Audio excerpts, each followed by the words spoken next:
It was a dreary evening in Oslo, the city drenched in a cold rain that seemed to seep into everything, making the lights from the towering buildings reflect unnaturally against the wet streets. The Oslo Plaza Hotel, an iconic symbol of the city's wealth and sophistication, stood as a cold monolith against the gray sky. Inside, the atmosphere was no warmer. The staff at the Oslo Plaza were used to wealth, the clinking of glasses in the hotel bar, the sounds of posh laughter from luxury suites. But when something unusual happened, they knew it would demand their full attention. June 3rd, 1995 was one of those days. Started like any other, a normal shift. But when Marit, a housekeeper, approached the front desk at 9 p.m. to report that room 2805 had not yet checked out, something in her voice caught their attention. The guests hadn't been seen all day, and the room's phone had gone unanswered. The front desk receptionist, Jacob, had only glanced up from his papers, but when Marit repeated herself, his eyes narrowed. "Check it out," he muttered. "But tell the security to be cautious. If there's anything wrong, we don't want to cause a scene." Security entered the room minutes later. The first thing they noticed was the eerie silence. The blinds were drawn, the room perfectly intact. No mess, no noise, just a room, locked from the inside. But when they opened the door and stepped inside, the sight that greeted them would change everything. The woman lay on the bed, as though she had just peacefully drifted to sleep. But there was no peacefulness in her still form. She was dead. She was fully clothed, with her jacket zipped up to her chin, as if she were about to go out, and her hands were neatly resting at her sides, almost like she was placed there after death. No sign of struggle, no sign of blood, except for the single bullet wound at the side of her head. A 9mm pistol rested on her chest. There was no ID, no passport, no credit cards, no personal belongings beyond her clothes, and a black bag she had brought into the room with her. A cold, methodical part of the security team checked for fingerprints on the gun. Nothing. Jacob called the police. In the following hours, Oslo's police department scrambled to make sense of the situation. Who was she? Where had she come from? No one had a clue. Room 2805 was booked under the name Jennifer Fairgate, a name that seemed almost too perfect. But there were no personal details to back it up. No name matched in their system. Her fingerprints didn't match anyone in their records.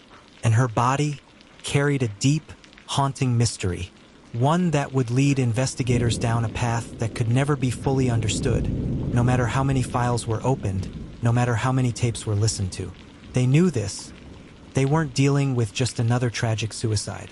This was something much more dangerous, much more secretive. For the first time in their careers, Oslo's detectives were chasing shadows.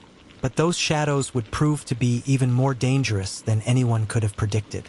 The investigation that followed Jennifer's death would be marked by dead ends, cryptic clues, and an unsettling realization. The woman had erased herself from existence. Marit, the housekeeper who had first noticed the silence in room 2805, spoke to the police on the morning after the discovery. She recalled that the woman had checked in 2 days earlier, with a polite smile and a quiet manner. She hadn't seemed out of the ordinary, despite her strange behavior. Marit described Jennifer as distant, but not unfriendly. She wasn't warm, but then again, she wasn't cold. She didn't give the usual pleasantries when entering or leaving the hotel, nor did she engage in conversation with anyone. She had remained secluded, moving as though she was trying to blend into the walls. But what stood out most was her lack of luggage, only a briefcase and an oversized black bag. As the investigation continued, they learned that Jennifer's alias, the name she had registered with, was as fake as everything else about her life. The only fact they could gather was that she had checked into the hotel under the name of Jennifer Fairgate, an alias, and had provided a supposed address in Belgium. However, the address led nowhere. It was a ghost. The phone number she provided was disconnected, and the email address was a dead end. There were no clues in her bag either. Inside was a strange collection of items, a few basic toiletries, a worn map of Norway, a notepad with random scribbles in German. What really shook the investigators, though, was the discovery of her body's positioning. She had been laying in bed fully clothed, the gun placed gently on her chest. Her clothes were not disheveled, her hair perfectly combed. Everything was too tidy, too controlled, almost as if someone wanted the body to appear as though nothing out of the ordinary had happened. Jennifer's medical records, which should have been easily accessible given her stay at the hotel, were non-existent. Even more troubling, there was no sign of Lois Fairgate, the second name Jennifer had registered as part of her hotel reservation. Did she have a partner? A secret accomplice? Or was Lois simply another figment of Jennifer's carefully constructed story? As Oslo's finest began their search for answers, one piece of evidence began to slowly unravel. The gun used in the woman's death was traced back to a rare model, a military-grade handgun often used in undercover missions. Its appearance would spark an investigation in ways that no one had anticipated. The investigators were puzzled. Jennifer Fairgate's body was placed too carefully, her surroundings too pristine.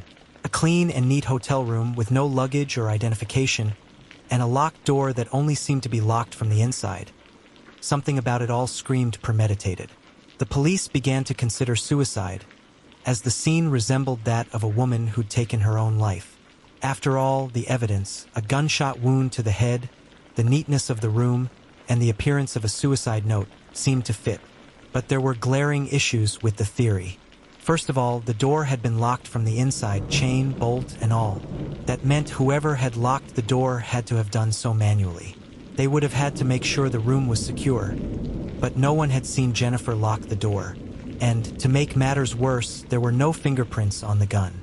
The investigation took a sudden turn when the forensic team discovered something even more chilling. Gunshot residue was found on Jennifer's hand, but also on both of her arms. In a typical suicide scenario, gunshot residue should have only been found on the hand holding the gun. This suggested the possibility of a struggle, or at least a manipulation of the scene. But it didn't end there. The positioning of the body was too controlled. She was lying flat on her back with both arms at her sides, her jacket zipped up, perfectly neat. There were no signs of any convulsions that might occur after such a traumatic injury. She was simply placed there, almost as though someone had staged the scene after her death. And the strangest detail of all? The gun was a Browning 9mm, a rare military-grade weapon used in covert operations. How did a woman with no background in weaponry come to possess such a dangerous tool? How did she get it in Norway? Investigators were faced with even more questions and fewer answers. One thing was for sure, this was no ordinary case. Jennifer Fairgate, or whatever her true identity was, had left a trail of confusion that only deepened as more evidence was uncovered. Interpol stepped in next. With the name Jennifer Fairgate proving to be a dead end, investigators dug deeper, tracing her movements using surveillance footage and fingerprints, but finding nothing concrete. Then, a Belgian official made an unsettling connection. The address Jennifer had provided, the one she used to register for the hotel, was tied to an abandoned apartment in Brussels. The address had been used during the Cold War and was once associated with espionage. It sent a chill down the back of the investigator's neck. It was a lead that seemed improbable, but the connection couldn't be ignored. The name Veronika Zielke surfaced. She was a woman from East Germany who had once worked as a Stasi informant, fluent in several languages and trained in surveillance. If Jennifer was indeed Veronika, then everything changed. The pieces started to align in ways they hadn't before. But there was a catch. According to records, Veronika Zielke had died in 1987. The story of her life had ended, officially at least. But if Jennifer was Veronika, it meant that she faked her death, disappeared under a new identity, and was now in Oslo. Why did she leave the life she had built? Why did she come to Norway under a false name? And, perhaps most importantly, why had she died in a hotel room alone in the way that she had? There were more questions than answers, and the deeper they dug, the less they seemed to understand. The investigation into Jennifer's life began to stall until a hotel guest, Mr. Anderson, came forward weeks after the incident. He recalled seeing Jennifer in the elevator on the day she died. But there was something strange about that encounter. She wasn't alone, Mr. Anderson said. She was with a man, tall, dark coat, military bearing, silent, watching. The police were curious. When they reviewed the security footage from that day, they expected to find something that could help. But when they requested the tapes from the hotel, they found something unsettling. All footage from that day was missing. Not corrupted, not malfunctioning, simply gone. Someone had deleted it. The authorities' inquiry into the hotel's security system was equally disturbing. Hotel IT staff confirmed that the footage from June 2nd to June 3rd had been manually wiped. The question remained: who was erasing the evidence, and why? Could it be someone trying to cover their tracks? Or was the man in the elevator more involved in Jennifer's death than anyone realized? As forensic experts analyzed the gun and the bullet that had been extracted from Jennifer's skull, they discovered a baffling anomaly. The bullet didn't match the casing found near her body. In fact, it didn't match any ammunition of that type used by the Browning 9mm at all. This raised two possibilities. The casing had been planted to cover up the true source of the gunshot. The bullet had come from an entirely different weapon. And then there was the matter of the body itself. As they analyzed the positioning, the autopsy revealed that Jennifer's body showed no signs of the usual reactions to a close-range gunshot. There was no blood spatter on her clothes or on the bed sheets. No signs of a sudden twitch or jerk that would usually occur after a gunshot wound. It was almost as though Jennifer had been shot with the gun, and then carefully placed back on the bed, her body staged to look like a suicide. As the investigation continued, more whispers came in. A retired intelligence officer in Vienna claimed to recognize Jennifer from old surveillance files. He spoke cryptically of Elena, a name that had been used during the height of the Cold War to describe an East German informant who had allegedly worked for multiple embassies. She was someone who dealt with classified information. But there were no official records of Elena, nor of Jennifer, until the investigation pointed to a possible connection to the BND, the West German intelligence agency. A woman matching Jennifer's description had been seen in Prague, Bucharest, and West Berlin in the late 1980s, moving between embassies and safe houses. Jennifer, or Veronica, had left no trace of her past, but she had certainly lived a shadowy life, one that had been tightly intertwined with espionage and political intrigue. Back in Oslo, an investigator named Maria Falk had been going through witness statements and began to notice something chilling. A maid had reported that Jennifer was always quiet, polite, and reserved. But there was something unsettling about her demeanor. She never laughed. Maria took it upon herself to search through records of missing women across Europe. But there were no leads, no family members looking for Jennifer, no DNA matches. She even combed through online records, but Jennifer seemed to exist in a vacuum. The woman had vanished without a trace. There was, however, one clue that Maria found, small but telling. A tiny floral pin that had been tucked into the lining of Jennifer's jacket. The pin was something unique to East German female officers, a relic from the past. Maria wondered if Jennifer had been trying to leave behind the life she had once known, or if that pin was a message, an unspoken symbol from her past. The investigation continues to unravel further mysteries, pointing to covert activities, hidden identities, and a woman who had seemingly vanished into the folds of history. But why had she been murdered? Why was she in Oslo? And who had she been running from? In 2016, the case of the lady in the Oslo Plaza was reopened. The cold case team, after years of dead ends and fading leads, pulled out an old suitcase from evidence storage. The key to the next revelation was a forgotten compartment in the suitcase that no one had bothered to open in decades. Inside, they found an old, water-stained passport. The name on it? Veronica Zielke, the woman from East Germany, her photo, her birth year, everything matched. The documents tied her to the same woman who had checked into the Oslo Plaza Hotel under the alias Jennifer Fairgate. Veronica Zielke had faked her own death nearly a decade before her mysterious death in Oslo. She had created a new life under a false name, only to die alone in room 2805, without anyone ever knowing her true identity.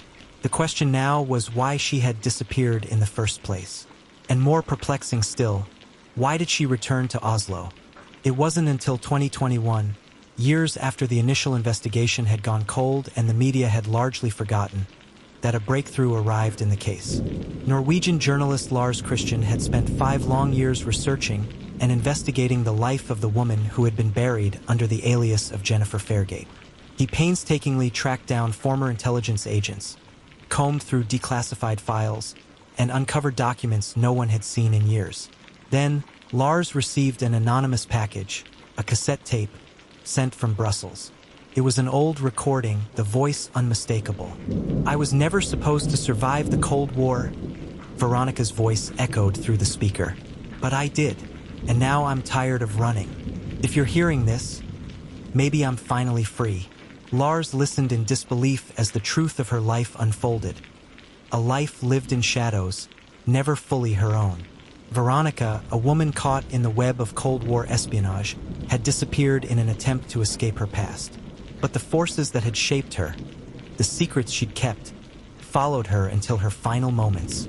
Her story wasn't about scandal or betrayal, nor was it about the tragic romance of a life lost. It was about survival. It was about a woman who had lived through unspeakable things, only to try and outrun them for a life she could never truly claim.